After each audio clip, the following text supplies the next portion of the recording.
भगवान महावीर जन्मभूमि बासोकुंड वैशाली बिहार की धरती पर जन्म लिया जैन धर्म के 24वें तीर्थंकर भगवान महावीर स्वामी जी ने, जिन्होंने जियो और जीने दो का सार विश्व को समझाकर प्राणियों में जीव दया का भाव उत्पन्न किया।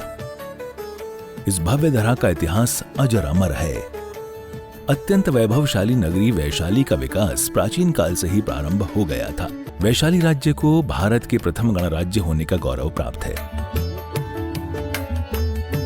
वर्ष 1956 में भारत के तत्कालीन प्रथम राष्ट्रपति डॉक्टर राजेंद्र प्रसाद जी ने जैन धर्म और उनके अहिंसा के सिद्धांतों और प्राकृत भाषा के अध्ययन के लिए प्राकृत शोध संस्थान एवं भगवान महावीर स्मारक स्मृति की आधारशिला रखने के लिए इस स्थान को प्रमाणित किया। आज ये भव्य धरा केवल जैन ही नहीं, अजैनों के लिए भी पूजनीय है। देश विदेश से श्रद्धालुगण यहाँ दर्शन हेतु पधारते हैं एवं इच्छा अनुसार मनवांछित फल पाकर कर्मों की निर्जरा करते हैं तथा तीर्थ क्षेत्र पर दान देकर तीर्थ के उत्थान में अपना सहयोग प्रदान करते हैं। ज्ञात हो कि परम पूज्य श्वेत पिच्छाचार्य श्री विद्यानंद जी महामुनिराज के मंगल आशीर्वाद से एवं निर्यापक पट्टाचार्य प्रथमाचार्य श्री श्रुत सागर जी महामुनिराज की प्रेरणा एवं मार्गदर्शन से यहाँ विराजमान 1008 भगवान महावीर स्वामी की अति मनोज्ञ अतिशयकारी प्रतिमा की मंगल शांति धारा पूजन एवं विधान का भव्य आयोजन निरंतर रूप से किया जा रहा है। आप भी मात्र 11,000 रुपए की राशि देकर प्रभु महावीर स्वामी की शांति धारा करने का सौभाग्य प्राप्त कर सकते हैं। जले पतिम बहुधावसिंचि ओम ह्रीं श्रीं क्लीं ऐं मम हम सम तम तम पम पम जम जम ह्रीं छीं छीं द्रां दां दीं दीं द्रावदाव जलाभिषेकं करोमि स्वाहा।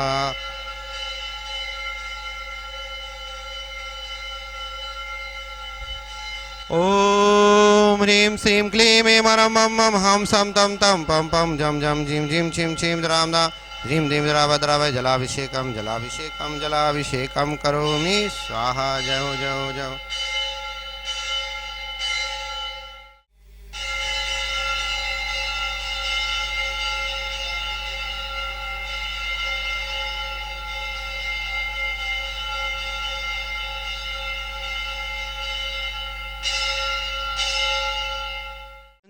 तंदुल पुष्पिकै चर सुदीप सुधूप फलार्घिकै धवल मंगल गाने रवाकुले जिन ग्रहे जिन राज महम यजे।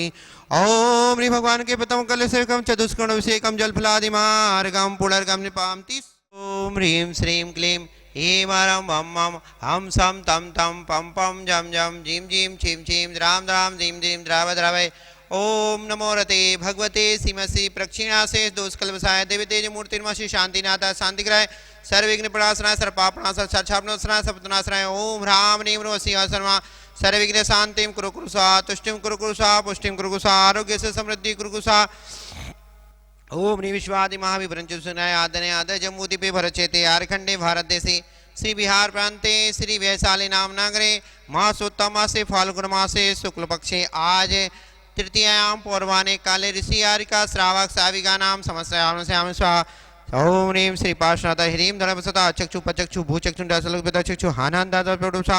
ओम ह्रीं श्री लक्ष्मी सुखदाय काशी महामृत घंटा कांडो महावीर सर्वी आदुनाश का विष्णु पवित्र रक्षस मावला इतम श्लोक बाद ततनस्य अंक साकनि भूत विद राक्षस विना ना कले मर्तस नाच सर्पिट सति जन अस्ति घंटा कांडो स्थित टटसा। ओम ह्रीं अस्य अवसर सर्व दुष्टान स्तम स्तम मोह मोह अंधनु कतकार कुकुरीम दुष्टान टटसा। श्रीमान संतोष कुमार जी जैन इंदौर सा परिवार से सर्वजीव से सर्विताय सर्व शांति कराय तुष्टि कराय पुष्टि कराय सा। ओम नमः सिद्धिव्या शिविद्रागा नमो नमोते भगवते श्रीमसी श्री आदिनाथ श्री पार्श्वनाथ समावितं सर्विघ्न शांति का तुष्टि का सर्वकाश सर्विघ्न शांतिं तुष्टिं पुष्टिं आरोग्य से समृद्धि कुरुषा सर्वजीव से सर्विता सर्वशांतिरस्तु तदास्तु तुष्टिरास्तु पुतास्तु पुष्टिरास्तु कल्याणमस्तु दीर्घास्तु सर्वविघ्नोपरि शांतिं तुष्टिं पुष्टिं आरोग्य से समृद्धि कुशा धर्मवृद्धि पुण्यवृद्धि पापनदुषा सर्वका सिद्धिदा सर्वविघ्न शांति व्यापारवृद्धि सर्वशांति दुष्का यस्सुखं तुष्टिलोकस्य व्याधिवासनमय चमनस्वस्तिरस्तु वससि। ओम नमो भगवते श्रीमसि प्रक्षिणासि दुष्कर्म सर्वशांति तुष्टि पुष्टि आरोग्य से समृद्धिं कुरु कुरु सा संपूजिकाना प्रतिपालिकानां यतीन्द्र सामान्तपोधनाना देशस्य राष्ट्रस्य पुरस्य राज्ञा करोतु शान्तिं भगवान् जिनेन्द्र। नन तंदुल पुष्पिकै चरु स्वधीप स्वधूप फलार्घ्यकै धवल मंगल गानी रवाकुले जिन ग्रहे अभिषेक महम यजे। ओम रे भगवान के शांतिदार निमित्ते ने जल फलादि अर्घ्य ने पामती स्वाहा। जल फल वसु सजे हेम थार तन मन मोद धरो गुण गाओ भव दधि पार पूजत पाप हरो। श्री वीर महा अति वीर सनमति नायक हो जय वर्धमान गुण धीर सनमति नायक हो। ओम ऋषि श्री महाविजेंद्र वैशाली महाराज के चरणों में कोटि कोटि नमस्ते जलादे गमन पामती स्वाहा। आत्मानुभव के लिए अब करो। इस तरह से चार बात यह है, संसार के अंदर संसार की बातें सिखाने वाले बहुत लोग हैं। तराजू ऐसे पकड़ो, कपड़ा ऐसे नापो, हल ऐसे चलाओ, चाबुक ऐसे पकड़ो, ये संसार की बातें। रोटी ऐसे सेको, आटा ऐसे गूंदो, इस तरह से संसार की बातें गली गली में सिखाने वाले आचार्य बन बैठे हुए।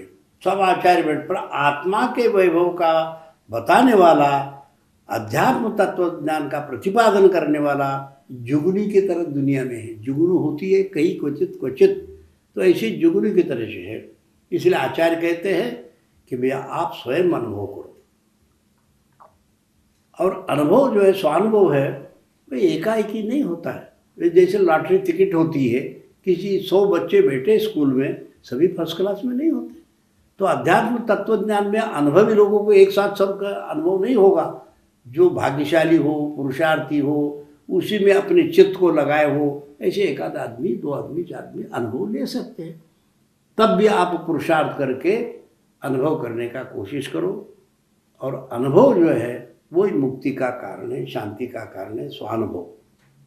भैया एक बात है संसार में, जिसको करोड़ों रुपए का नुकसान हुआ व्यापारी को, उसका दुख कितने लोग, 100 लोग सांत्वना दे दे रहे, पर उसका दुख का उसको को मालूम है। कोई स्त्री विधवा हो गई, पति मर गया, वो दुखी होती, 50-100 सुहागन स्त्रियाँ मिलके कहती अरे छोड़ दो, हो गया तो हो गया। अरे उसका दुख का तुम्हें क्या अनुभव है? जैसे दुख का अनुभव उसको ही है, वैसे सुख का, शांति का और आत्मानुभव ऐसे होता है। किसी की वो बताया नहीं जा सकता। स्वानुभव, आत्मानुभव बताया नहीं। जैसे आपको मिश्री खिला दी तो बोले बताओ साहब कैसे, मीठा है, मीठा है, मीठा है, पर वो जब तक वो खुद मिश्री नहीं खाएगा उसको उसका अनुभव नहीं होगा।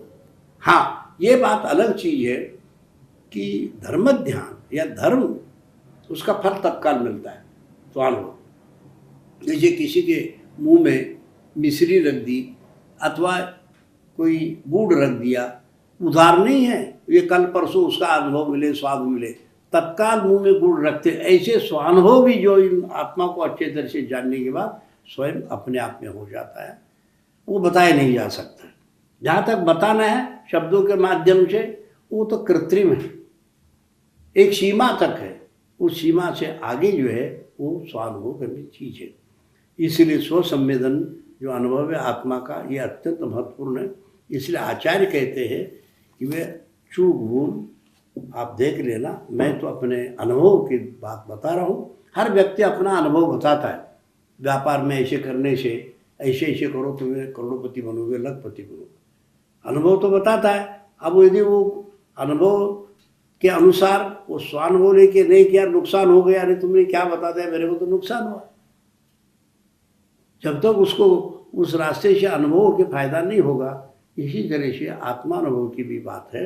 आत्मा का अनुभव, स्वानुभव, इन सब आगम ग्रंथों की परंपरा से। फिर देखिए, शुद्ध आत्मा का स्वरूप का कथन फिर करते हैं। मैं अपने अनुभव से कह रहा हूँ कहा, और छल नहीं करूँगा। अब कहते कि ये आत्मा का अनुभव कैसे लिया जाएगा। बहुत गजब की बात ये गाथा कही उन्होंने। न विहोदि अपमत्तो न पमत्तो जानो गुद जो भावो एवं भणंति शुद्धम नादो जो सोद सोचेव। जो आत्मा है न्यायक भाव है, जाननहार है, पदार्थ को जानना उसका स्वभाव है। वो अप्रमत्त रूप से, प्रमाद नहीं करना। प्रमादी आदमी कभी भी आलसी, मंद बुद्धि वाला, सुखी, व्याधि पीड़ित, ये लोग आत्मानुभव नहीं कर सकते। अलसी आदमी, अरे क्या करना में, धर्म ध्यान में क्या होता है। मंद बुद्धि वालों को मस्तिष्क में वो अध्यात्म में प्रवेश नहीं करता, कान में प्रवेश ही नहीं होते। सुखी होता है, भरे हमें कमी किस बात की, हमें क्या करना, आत्मानुभव धर्म। व्याधि पीड़ित हो तो रोग से पीड़ित है, आर्त हो तो ध्यान करता है। निद्रालु, अति निद्रालु जो होता है, बैठे जहाँ भी ऊँगते रहता है, शास्त्र सभा में, मंदिर में, सब जगह में, वो भी कोई आत्मानुभव नहीं कर सकता है। आत्मानुभव वो करता है जो सतर्क होता है, रुचि होती है, श्रद्धा होती है, प्रीति होती है, तत्प्रति प्रीति चित्ते ने वार्ता पिसता निश्चितम सब। जो आत्मा के वैभव को रुचिपूर्वक, श्रद्धापूर्वक कान से सुनता है, श्रद्धापूर्वक दिल से, वो सम्यक दृष्टि है, भव्य है, और भविष्य में मोक्ष जाएगा। करा धरा कुछ नहीं, पर उस श्रद्धा से सुनना भी जो कर्म निर्जरा का कारण है, अनुभव करना कर्म निर्जरा का कारण है। इसलिए आचार्य कहते न प्रमत न अप्रमत, केवल एक जाननहार होता है, ज्ञाता दृष्टा होता है, अनुभवी होता है, अनुभवी करता है। ये कौन सा अनुभव करता है? शुद्ध आत्मा का वैभव का वर्णन।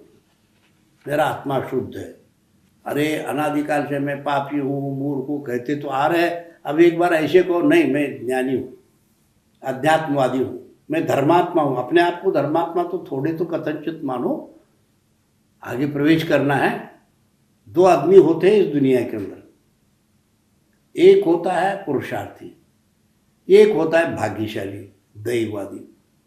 तो दोनों को आधा आधा गिलास दे दिया दूध पीने के लिए। एक सिर पकड़ बैठा, बोले क्या हुआ, बोले मेरा आधा गिलास खाली है, पूरा कब भर जाएगा भगवान जाने। और ये कहता आधा गिलास भरा हुआ है, पूरा आधा गिलास भर दूंगा। ओम नमः, ओम नमः, ओम नमः।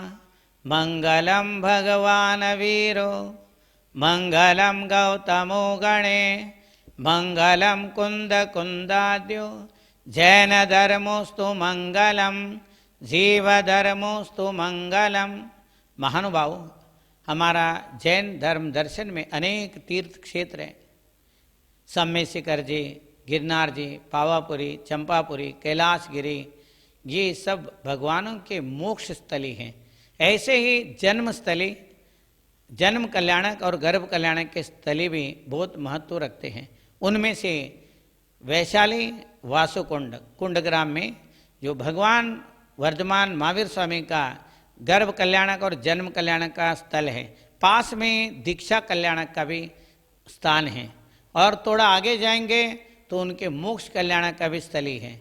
उनको जहाँ केवल ज्ञान हुआ वो स्थली भी वहीं आसपास में है। महानुभाव, भगवान महावीर स्वामी ने हमारे विश्व को, उनका बहुत बड़ा योगदान है।